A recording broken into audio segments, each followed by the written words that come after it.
And now, from Broadway, direct from the stage of the Vanderbilt Theater, the United States Steel Corporation brings you The Importance of Being Earnest by Oscar Wilde.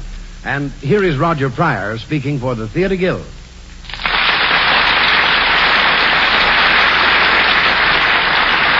Good evening, everyone.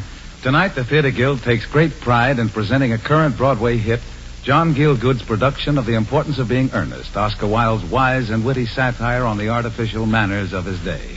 This production, with these players, after a sensational success in London, is now playing the standing room only at the Royal Theater in New York, where it was acclaimed by New York drama critics as one of the season's smash hits. And now, Oscar Wilde's famous comedy, The Importance of Being Earnest, starring John Gielgud.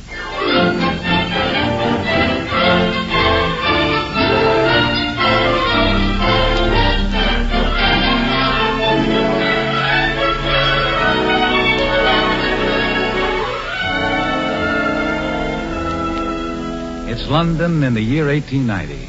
The London of Oscar Wilde and Aubrey Beardsley, of gaslights and hansom cabs, and the strange exalted creatures, male and female, that inhabit what is known as high society. In a bachelor's flat just off Berkeley Square, an aged manservant knocks at the door of his master's bedroom and enters. Beg pardon, Mr. Worthing? Beg pardon, sir. You wish to be called at 10:30? What? Oh, 10:30, so I did. What day is this, Summers? A Wednesday, sir, and an arduous day it is. Your book is quite overflowing, if I may say so, sir, with engagements of the utmost urgency. How tiresome.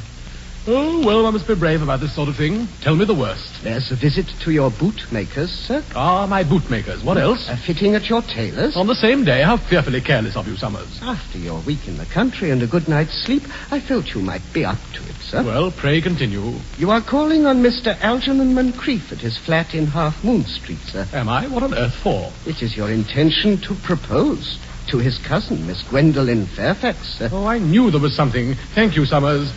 Just write it all down on a bit of paper for me, will you?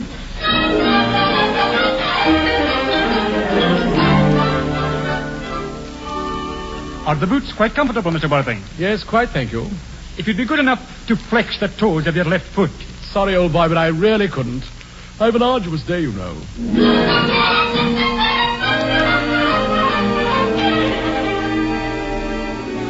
Perhaps, Mr. Worthing, you would care to examine these new woolens, sir. Too busy. Well, I must be off.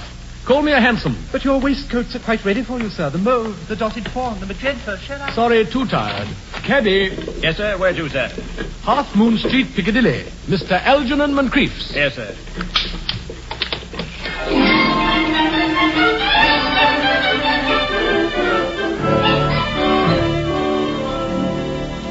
Mr. Ernest Worthing.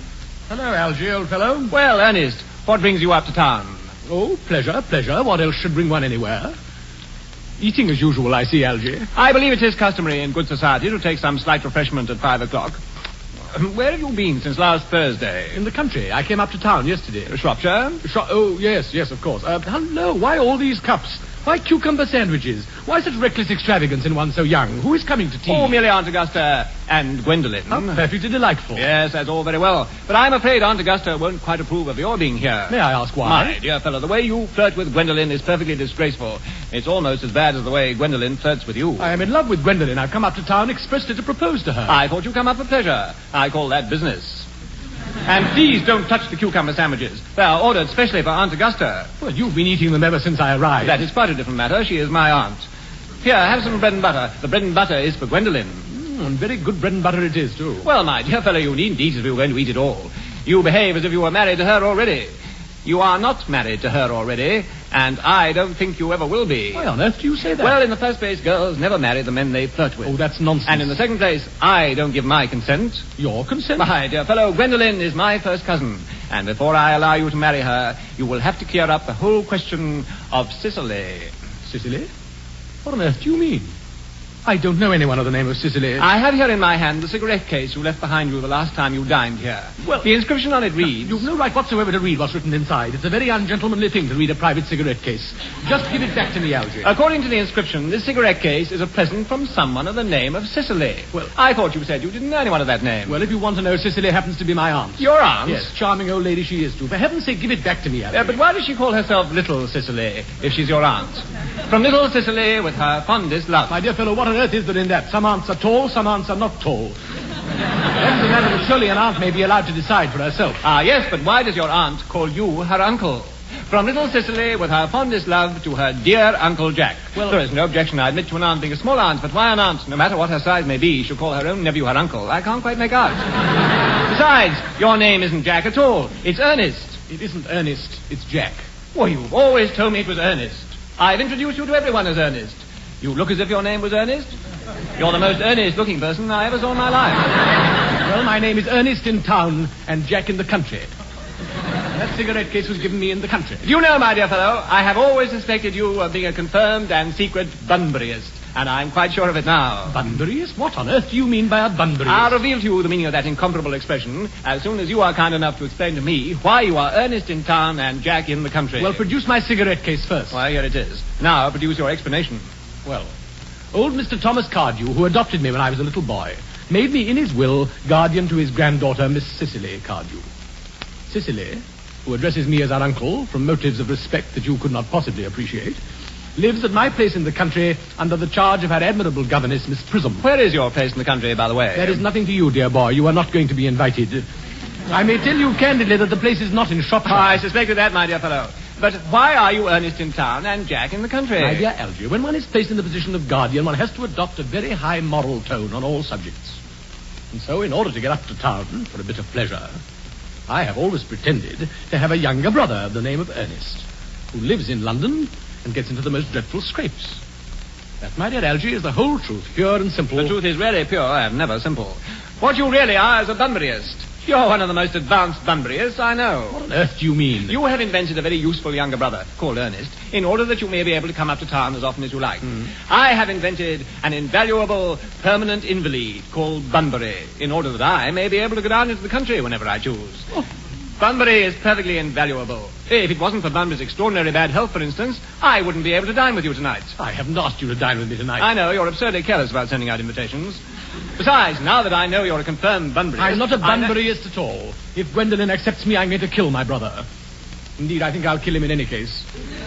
Cicely's a little too much interested in him, and I strongly advise you to do the same with Mr. Bunbury. If I get Aunt Augusta out of the way for 10 minutes so that you can propose to Gwendolen, may I dine with you? Oh, I suppose so, if you want to. And now that you've eaten all of Aunt Augusta's cucumber sandwiches, will you kindly pass me a piece of Gwendolen's bread and butter?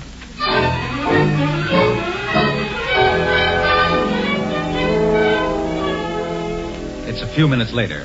Lady Bracknell, a rather large and awe-inspiring female, attired in a lorgnette, a purple gown, a feather boa hat with a stuffed owl on it, has arrived with her daughter, Gwendolen Fairfax. Of Miss Fairfax, let it be said that she's young, her wasp waist is incredibly slender, her parasol is pink, and she is beautiful. Lady Bracknell is speaking. I'm sorry if we're a little late, Algernon, but I was obliged to call on dear Lady Harbury. I hadn't been there since her poor husband's death. I never saw a woman so altered. She looks quite 20 years younger. I hear her hair's turned quite gold from grief. It certainly has changed its color. From what cause, I, of course, cannot say.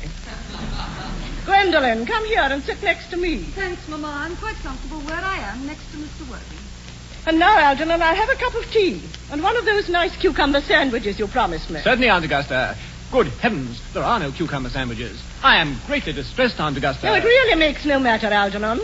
Oh, by the way, I've quite a treat for you at my little dinner party tonight. I'm afraid, Aunt Augusta, I shall have to give up the pleasure of dining with you tonight after all. I hope not, Algernon. It would put my table completely out. Your uncle would have to dine upstairs.